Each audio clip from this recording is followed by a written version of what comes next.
नमस्कार,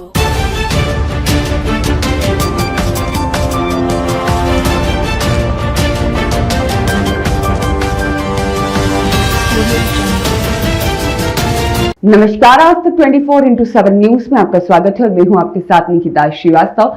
आइए रुक करते हैं आज की तमाम बड़ी खबरों का। पनागढ़ तहसील में चर्चित भूमि नामांतरण विवाद पर अब प्रशासन का बड़ा बयान सामने आया है। जिन आरोपों को लेकर राजस्व अधिकारियों पर सवाल उठाए जा रहे थे, उन्हें प्रशासन ने पूरी तरह खारिज कर दिया है। पनागढ़ तहसील में सामने आए नामांतरण विवाद मामले में प्रशासन ने स्पष्ट किया है कि पूरी प्रक्रिया नियमों और वैधानिक प्रावधानों के तहत संपन्न की गई। तहसीलदार गौरव कुमार पांडे के अनुसार संबंधित भूमि की रजिस्ट्री करीब 7 महीने पहले विधिवत पंजीयन कार्यालय में की गई थी। इसके बाद नियमानुसार राजस्व अभिलेखों में नामांतरण दर्ज किया गया। प्रशासन ने यह भी बताया कि प्रक्रिया के तहत हल्का पटवारी द्वारा स्थल का भौतिक सत्यापन, सीमांकन और आवश्यक जांच की गई। इसके बाद ही नामांतरण की कार्यवाही को अंतिम रूप दिया गया। इस पूरे मामले को लेकर सोशल मीडिया और स्थानीय स्तर पर कई आरोप लगाए गए थे, जिनमें राजस्व अधिकारियों की भूमिका पर सवाल उठाए गए थे।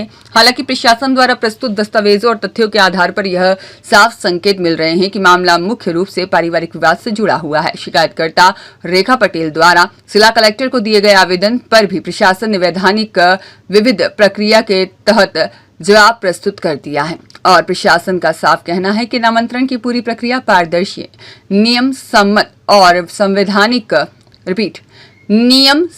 और वैधानिक रही है और लगाए गए आरोप तथ्यों पर आधारित नहीं है।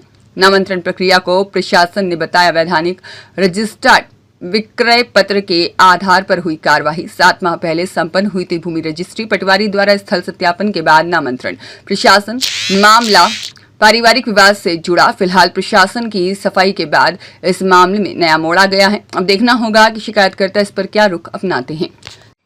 सर, एक बवनौदा क्षेत्र के अंतर्गत एक ज़मीन थी जिसकी रजिस्ट्री के मामले में अभी सोशल मीडिया में और अखबारों में एक खबर चल रही है, जिसमें ये कहा जा रहा है कि तहसीलदार पनागढ़ के द्वारा एवं हल्का पटवारी के द्वारा ज़मीन में फर्जी वाले तरीके से उनका नामांतरण कराया गया एवं उसको खुर्द-बुर्द करने का प्रयास किया गया। सर, क्या मामला है पूरा?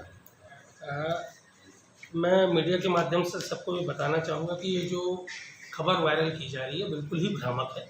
हमारे पास ग्राम बमनौदा की 3 रजिस्ट्री आई थी हमारे न्यायालय में, ऑनलाइन के माध्यम से आई थी, जिसमें विधिवत हमारे द्वारा प्रकरण दर्ज किया गया। शासन के द्वारा स्टाम्प शुल्क लेने के बाद रजिस्ट्रियाँ संपादित की गई और उन रजिस्ट्रियों के माध्यम से आवेदक द्वारा हमारे न्यायालय में आवेदन पत्र प्रस्तुत किया गया, जिसमें हल्का पटवारी के द्वारा विधिवत मौके पर जाकर रिपोर्ट बनाई गई और सभी चीज़ों की जाँच पड़ताल करने के बाद रजिस्टर्ड विक्रय पत्र के आधार पर हमारे द्वारा नामांतरण किया गया। सोशल मीडिया में जो बात फैलाई जा रही है कि किसी ज़मीन को फर्जी रजिस्ट्री के आधार पर किसी ज़मीन को खुर्द-बुर्द करने का प्रयास किया जा रहा है, तो ये बात बिल्कुल गलत है। मैं आप सभी लोगों को ये तीनों रजिस्ट्री की सर्टिफाइड कॉपी दिखाना चाहूँगा, जो कि आप लोग भी पोर्टल के माध्यम से ऑनलाइन देख सकते हैं। ये शासन के द्वारा विधिवत स्टाम्प शुल्क देने के बाद संपादित की गई रजिस्ट्रियाँ हैं, जिनके माध्यम से नामांतरण करना हर तहसीलदार का कर्तव्य होता है। और जब ये हमारे यहाँ केस लगा, आदेश दिनांक तक ना तो हल्का पटवारी के पास ना हमारे पास कोई आपत्ति है। तो अगर व्यक्ति जो पीड़ित पक्षकार है उनको ये तो मालूम रहा होगा कि इस ज़मीन की रजिस्ट्री होगी, तो नामांतरण के पूर्व उनको तुरंत आपत्ति देनी चाहिए थी। नामांतरण के पश्चात, इतनी अवधि के पश्चात ये जो भ्रामक खबरें फैलाई जा रही है, जिससे निश्चित तौर पर प्रतीत होता है कि कोई एक षड्यंत्र जैसी चीज़ समझ में आती है, कोई अपनी व्यक्तिगत दुश्मनी हमसे बुलाना चाहता है। सर, इसमें एक पक्ष के द्वारा ये शिकायत उसमें की गई है कि मौके पर उपस्थित नहीं थे और उनकी मां की उपस्थिति के बिना ही और ये रजिस्ट्री कराई गई है। सर, ये क्या मामला? देखिए, ये जो रजिस्ट्री कराई गई है मुख्तियारनामा के आधार पर कराई गई है। अगर कोई व्यक्ति अपने परिवार के नाम पे या अन्य व्यक्ति के नाम पे मुख्तियारनामा करता है, तो ये रजिस्टर्ड कार्यालय द्वारा रजिस्टर्ड होता है और रजिस्ट्री के पूर्व रजिस्ट्रार के द्वारा अब मुख्तियारनामा की जांच की जाती है। अगर वो सही पाया जाता है तो रजिस्ट्री संपादित की जाती है। अगर उनको कुछ उसमें शक होता है तो वो रजिस्ट्री को रोक देते हैं। परंतु ये विधिवत रजिस्ट्रार के द्वारा जारी हुई रजिस्ट्री है, जिसको आप पोर्टल पर देख सकते हैं।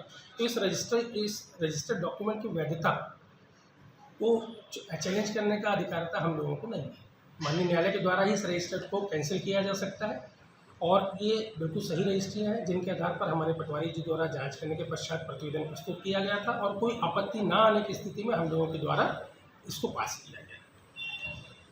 कोई पीड़ित पक्षकार अगर इस नामांतरण आदेश से असंतुष्ट है तो वो विधिवत अपील भी कर सकते हैं। सौरभ मिश्रा की रिपोर्ट।